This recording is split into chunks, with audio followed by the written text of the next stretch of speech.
যোৱা এমাহ ধৰি পেলাই এই অঞ্চলত যি হকীৰ পৰিৱেশ গঢ় দিয়া চেষ্টা কৰিলে ক্ৰীড়া ভাৰতীৰ উদ্যোগত, বিশেষকৈ আমাৰ উল্লাসজী আৰু মনোজজীৰ প্ৰচেষ্টাত আমি অসম হকীৰ ফালৰ পৰা আমি এনেকুৱা জেগাবিলাকে সদায় বিচাৰি ল'ব লাগে নিয়মত, যিহেতুকে আমাৰ সুন্দৰ দিশ দিয়াৰ ক্ষেত্ৰত আমি দুয়োগৰাকীলৈ ধন্যবাদ জনাইছোঁ। বিশেষকৈ আমাৰ ৰাষ্ট্ৰীয় পৰ্যায়ৰ খেলুৱৈ চিৰাগ বড়ো ডাঙৰীয়া, তেখেতে মই যেতিয়াই ক'লোঁ যে এই অঞ্চলত এটা ভাল প্ৰশিক্ষণ আয়োজন কৰিব লাগে আৰু এই অঞ্চলত আমি এটা হাইটেক মিনি হকী একাডেমীৰ প্ৰতিষ্ঠা কৰাৰ কথা ভাবিছোঁ, আৰু সেই কথা চিন্তা কৰিয়েই আজি যোৱা এমাহৰ পৰা এই অঞ্চলত আমি আৰম্ভ কৰিলোঁ।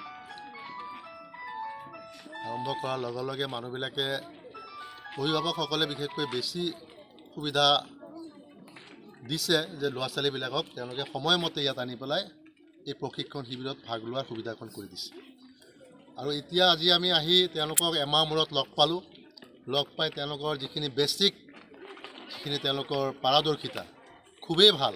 বিভিন্ন জিলাত মই দেখিছোঁ, যোৱা 21 তাৰিখে মই শিলচৰত দেখিছিলোঁ, তাতো বেছিক ট্ৰেইনিং চলি আছে। সেয়াও ক্ৰীড়া ভাৰতীৰ অন্তৰ্গত চলি আছে। আৰু ইয়াতো ক্ৰীড়া ভাৰতীৰ প্ৰচেষ্টাত যিদৰে প্ৰায় 100 ল'ৰা আৰু ছোৱালীয়ে এককভাৱে ইয়াৰ প্ৰশিক্ষক লৈ আছে, আৰু মই আশা কৰিম এই অঞ্চলৰে এই একাডেমীটোক আমি অসম হকীয়ে ইতিমধ্যে স্বীকৃতি দিয়াৰ কথা ভাবিছোঁ। আৰু তাৰ লগে লগে এই একাডেমীৰ ফালৰ পৰাই আমাৰ এটা ছোৱালী দল, এটা ল'ৰা দলে অহা যি ৰাজ্যিক প্ৰতিযোগিতা হ'ব, তেওঁলোকে পোনপটীয়াকৈ ইয়াৰ পৰা যোগদান কৰিবলৈ সক্ষম হ'ব।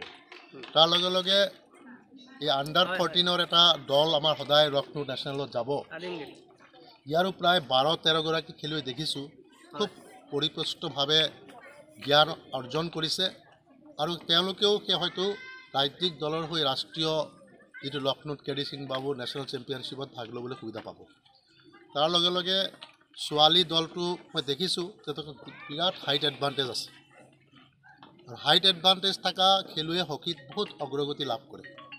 আৰু মই তেওঁলোকক অনুৰোধ জনাম, প্ৰশিক্ষকসকলক আৰু খেলুৱৈসকলক, যে তেওঁলোকে যাতে হাতত মাত্ৰ 25-30 দিন আছে, এই 25-30 দিনত যাতে মেচ টেম্পাৰমেণ্টটো তেওঁলোকে গ্ৰ' কৰি লয়।